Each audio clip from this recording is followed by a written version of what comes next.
Finalement, dans le chapitre 4, saint Benoît termine les conseils qu'il donne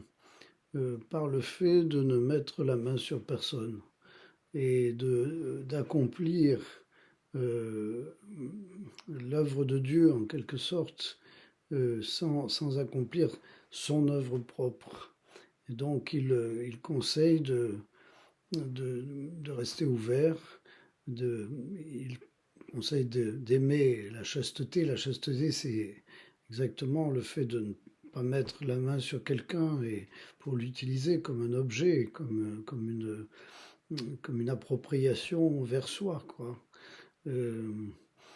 ne haïr personne, ne pas être jaloux, prier pour ses ennemis, ne pas avoir un esprit de contestation replié sur soi, mais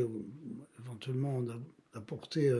des éléments critiques mais constructifs, avoir beaucoup de vénération pour les anciens et pour leur expérience, pour ce qu'ils peuvent apporter, aimer les jeunes, les encourager de telle manière qu'ils puissent croître, grandir, euh, et puis faire la paix sans arrêt avec tout le monde. Qu'il n'y ait pas un seul jour où le soleil se couche sans qu'on ait pu rétablir la paix avec ses frères ou avec ses sœurs.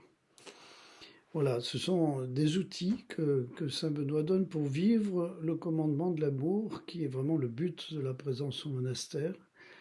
Et ça se passe dans l'enceinte du monastère avec la stabilité dans la communauté, parce qu'il faut du temps pour arriver à convertir nos mouvements spontanés qui sont plutôt qui sont plutôt axés sur le repli sur soi. Et là, donc, c'est vraiment euh, l'expérience de l'ouverture vers l'autre,